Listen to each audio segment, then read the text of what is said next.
My interest mainly is Lakota, Dakota, Nakota artwork, or it was the way of life. So I brought some loom work and I brought some deer legs to show you of some of the things that I do. I always wondered, you know, they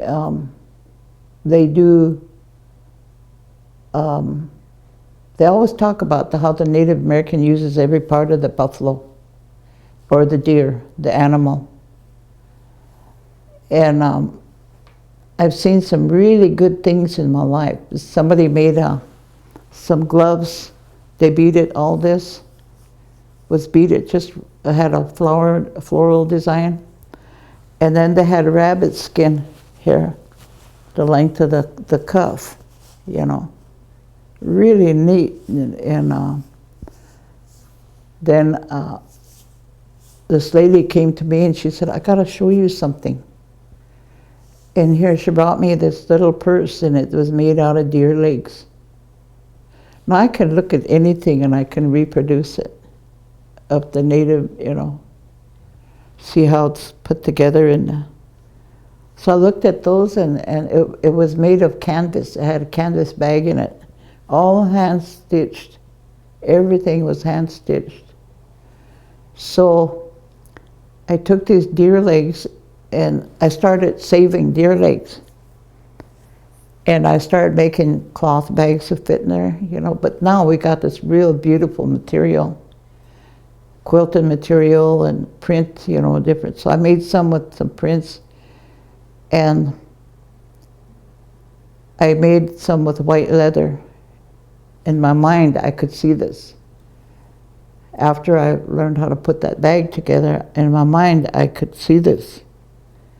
So I beat it the whole flap on top, and I put it on canvas, so it would be strong. And I took that.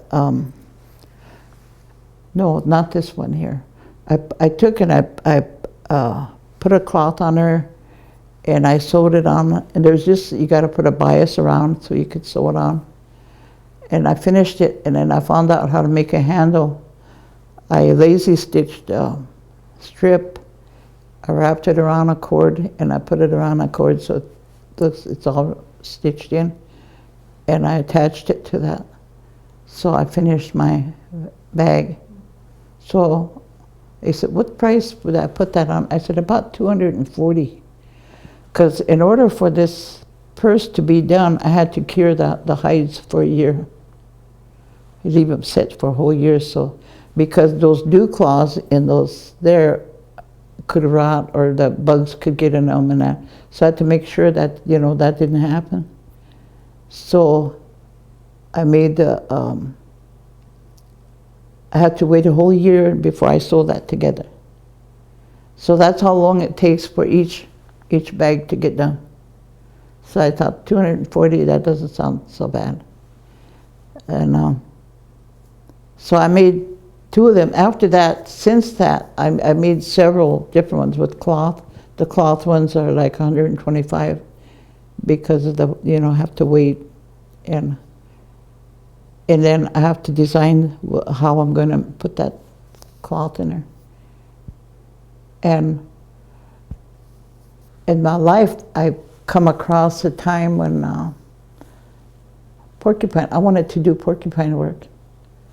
So I seen some earrings, and I started doing earrings. I made up my own little design. I started doing earrings, and St. Joe's started taking my stuff. And they opened up a gift shop. No, first they made flyers with my little earrings. And Father Tom Westhoven would call me and he'd say, Pearl, I need about 4 dozen red earrings.